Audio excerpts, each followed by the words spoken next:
Les beaux mots de Voltaire sur la Corse ou encore les carnets de voyage de Boswell, une dizaine de textes quasi introuvables réédités en collection de poche.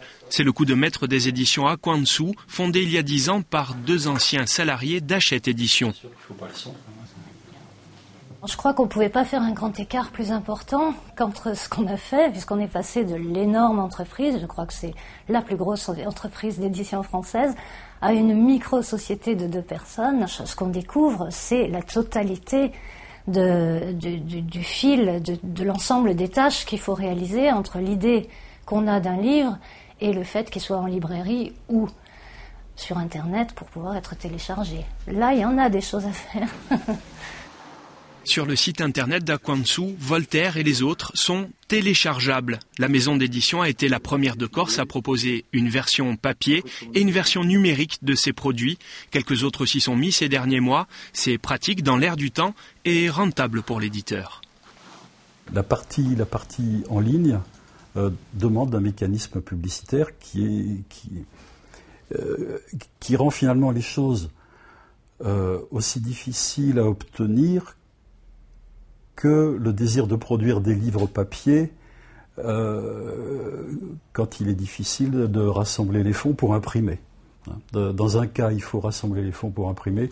Dans l'autre cas, il faut un mécanisme publicitaire qui soit assez conséquent. Qu'elles soient professionnelles ou associatives, les maisons d'édition sont nombreuses en Corse. Elles produisent une centaine de livres chaque année. Un tiers d'entre elles font partie de l'association des éditeurs. Son président, c'est Alain Piazzolla, un éditeur qui met la main à la pâte. Et que fait son association pour promouvoir ses adhérents?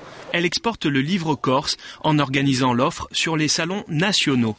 Notre première réponse a été de se fédérer, de se comprendre, de s'accepter, d'accepter nos différences. Si vous voulez, en général, on peut avoir envie de faire un même livre, mais si on regarde les catalogues de chacun, on s'aperçoit qu'on est plus des maisons d'édition complémentaires qu'en concurrence. C'est vrai qu'il y a une part de concurrence, il ne faut pas s'en cacher, mais enfin, c'est pas ce qui est privilégié, à mon sens. C'est cette différence qui me semble en même temps salutaire.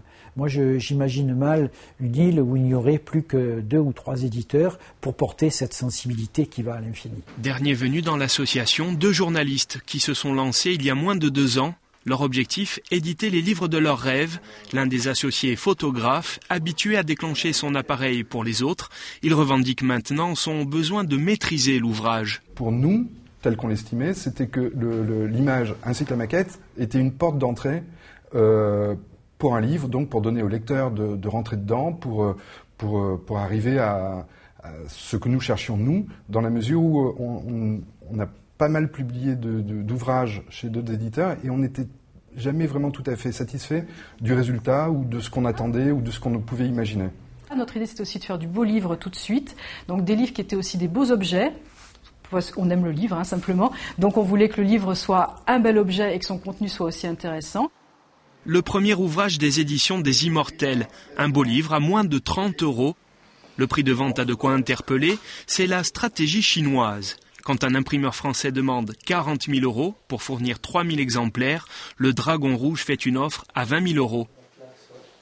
On aurait évidemment préféré bosser en France, rester en France, voire en Europe, mais c'était pas difficile. Les devis qu'on nous proposait en France ne nous permettaient pas d'exister.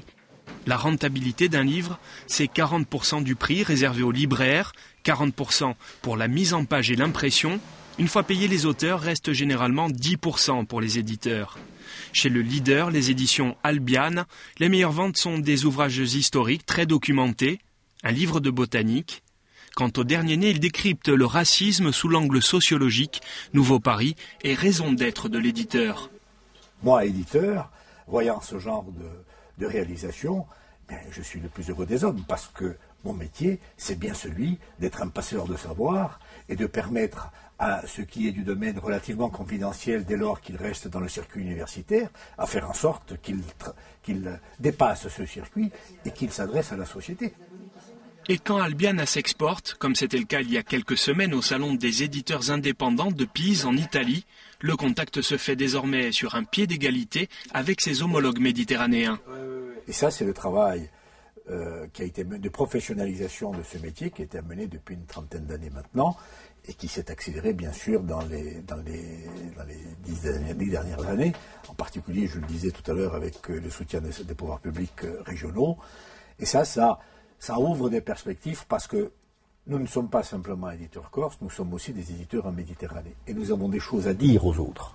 Une vocation à s'ouvrir après 3 décennies de professionnalisation. L'édition corse n'a qu'un talon d'Achille, son réseau de distribution.